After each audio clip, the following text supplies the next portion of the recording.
coincidencia Bueno, por parte de los tres que dicen para atrás es López Obrador, para adelante somos nosotros. Yo digo que aquí hay una cuestión muy clara. Para atrás son los tres. Los tres ya gobernaron en los últimos 3 sexenios, los tres han sido al final de cuentas un binomio de forma directa o indirecta y han mostrado una incapacidad y han mostrado al final del día una economía que nos tiene estancados como país, una economía que no nos ha llevado a mejorar en la forma individual como quisiera la mayoría de la población.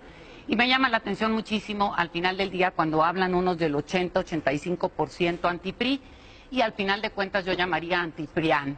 Y yo creo que es muy evidente esta parte y los tres representan, los tres ya estuvieron en gobiernos que no han dado resultados y yo creo que es muy claro que lo que están simplemente queriendo decir ahora es como dividirse los paquetes y ese 80% que dicen que está anti-PRI, anti-PRIAN, le digo yo, es al final del día lo que nosotros estaremos cosechando en términos de una propuesta que tiene una economía totalmente distinta y nada que ver con el pasado. El pasado lo representan los tres y ya lo mostraron muy claramente en los gobiernos. ¿Hay un anti-López Obrador también ahí, robusto? Evidentemente hay un anti-López Obrador, evidentemente no podemos negar, muy creado a partir de cuando Felipe gobernó y que se creó toda una estrategia que al final del día han salido los propios publicistas a decir que es una estrategia pagada, que es mentira. El propio Germán Martínez ha salido a la televisión a decir que estos salieron de oficinas, el propio publicista salió a decir lo mismo y creo que es evidente que estos tres señores ya gobernaron, ya mostraron la incapacidad que tuvieron para hacerlo y bueno, yo creo que lo que nosotros estamos proponiendo es totalmente distinto. El pasado son los tres. Decía Jorge Castañeda, es una gota, son 2 gotas de agua, López Obrador y Echeverría. Me parece lo más ridículo que he oído en mi vida, creo que es absurdo el planteamiento y parte de lo que tendríamos que estarnos cuestionando aquí, otra vez repito yo, ¿quién es el pasado? Jorge estuvo con el propio Vicente Fox, en donde hubo muchos desaciertos, jamás lo oí quejarse al respecto, ya no digamos aquí el propio PRI, y bueno, pues, ¿qué le di? No, tú, claro que trabajaste en el gobierno de Fox, trabajaste en algunos otros gobiernos, pero al final del día los tres representan los 3 sexenios que no le han dado a la sociedad los resultados que hemos estado esperando. Y primero que nada, digo, coincido mucho en esta parte en donde dicen que al final del día no hay ideas propuestas o no hay nada que proponer por parte de Anaya y que es el monigote. Tan es así que el propio... Ayer salió un artículo que a lo mejor no lo has leído, Jorge, y te lo traje en largo para poder que lo leas. Lo leí largo. Y que tiene mucho que ver con las ideas propias que Jorge planteó, que tanto Margarita como el propio Anaya no tenían nada como que proponer y expresiones muy hasta penosas que diste, Jorge, con respecto al propio Anaya y a la propia Margarita. Y ahora resulta que de un día para otro se convierte en el Macron mexicano. Ah, caray. Me pregunto, ¿qué hay detrás de todo esto para poder estar visualizando que ahora veas algo distinto? Esta sería como una de las grandes preguntas que yo dejaría en la mesa. Me regreso a la parte aquí con José Antonio.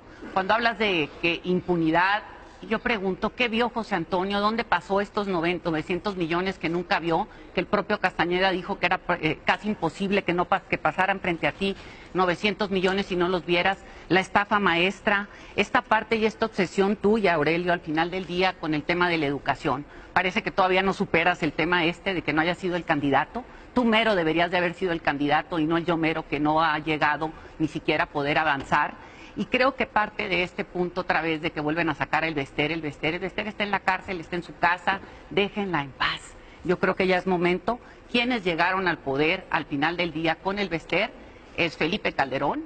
Quienes llegaron al poder al final del día con el Bester o la crecieron y la fortalecieron fue el propio Vicente Fox. Entonces yo creo que paremos esta parte y empecemos a hablar un poco. ¿Quién la tiene en sus filas ahora? No, el Bester está en la cárcel, el Bester está en la cárcel, en su casa, ya dejen a la pobre señora en paz, ¿no? Déjenla en su casa en paz, ¿no? Yo creo que aquí parte de lo que tendríamos que estar planteando una vez más tendría que ver cuáles son las propuestas de las que estamos hablando y creo que Andrés Manuel propone, y esta es una parte importante, una economía al final de cuentas que está sostenida en 3 pilares importantes, donde se atiende la emergencia. Voy al tema económico porque me interesa muchísimo. Nada más, una cosa así rápido, a manera de percepción dentro de las campañas. Si esto fuera un partido de fútbol de 90 minutos, ¿en qué minuto vamos? ¿No? A 3 meses de la campaña. A ver, vamos hablando de una cosa más, fíjate, más que ponerlo como un partido de fútbol, yo lo pondría, esto está terminando, esto vamos a la mitad. Faltan 80 y tantos días, pero vamos a ponerlo aquí. Yo creo que aquí es muy claro que esto no parece un equipo de fútbol. Esto parece una piñata a la cual vinieron a estarle pegando estos tres señores y al final del día... Bonita. Sí, está bonita. Al final del día que vinieron a pegarle aquí, donde no hay adorna planteamientos muy bien la mesa, ¿no? y donde no vienen a hacer planteamientos, yo creo que lo importante es aquí venir a hacer planteamientos y no agarrarnos de piñata. Y no lo podría comparar con un partido de fútbol, yo lo podría comparar más como una cena de lucha libre. Tatiana Cloutier estaba por empezar ahí la exposición. Bueno, la acusación central, que incluso puso Jorge Castañeda hace un rato, es: van hacia una estatización, más Estado y menos mercado. Y a partir de ahí, que si cancelan el aeropuerto, que si van a expropiar, etcétera, etcétera. A ver, vamos a hablar de expropiación. No hay expropiación de nada. Yo creo que quitemos eso. ¿Y cuál fue el presidente que expropió la industria azucarera? El presidente con el que trabajó el señor. El presidente Vicente Fox expropió la industria azucarera en este país y aquí seguimos. Más gorditos les digo yo, pero aquí seguimos, ¿no? Y vamos a ver qué es lo que nos propone Andrés Manuel. Andrés Manuel trae una propuesta económica en la cual se busca ahorita atender la emergencia económica. Se proponen soluciones y ponemos a la gente en el centro. Aquí estamos hablando de un crecimiento incluyente en donde se eleva al final del día la productividad y donde se busca que los salarios aumenten para que la gente tenga más poder adquisitivo.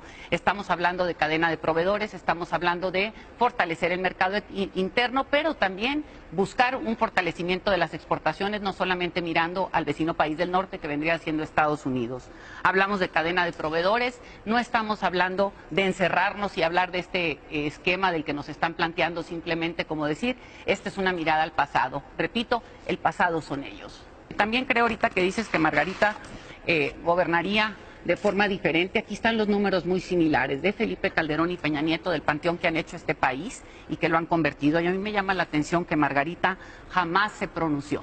Yo creo que si yo hubiera sido la esposa de un presidente de la República que tiene un país hecho un panteón y que hubiera hecho todo lo que hizo, yo me hubiera manifestado de alguna manera. Quedarse callado y ser cómplice. Y creo que en esto, cuando hablamos de valor, con Margarita el valor a la vida, bueno, con Felipe y Margarita el valor de la vida se perdió en este país. Entonces me parece difícil caminar a pensar que Margarita pudiera presentar un cambio por el solo hecho de ser mujer. Y es muy difícil hablarlo como mujer de esto porque normalmente dicen es que sí, no.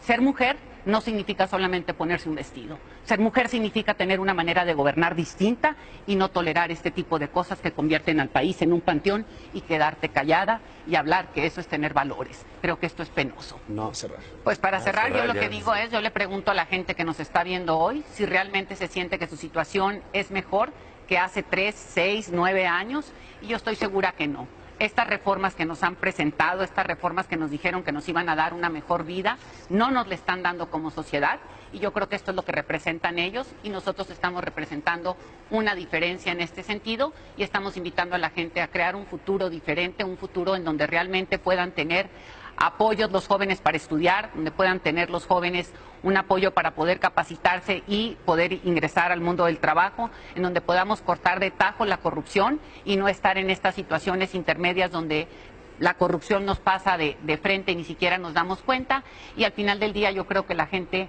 es mucho más lista y no se compra que este pasado no es lo que queremos en este país.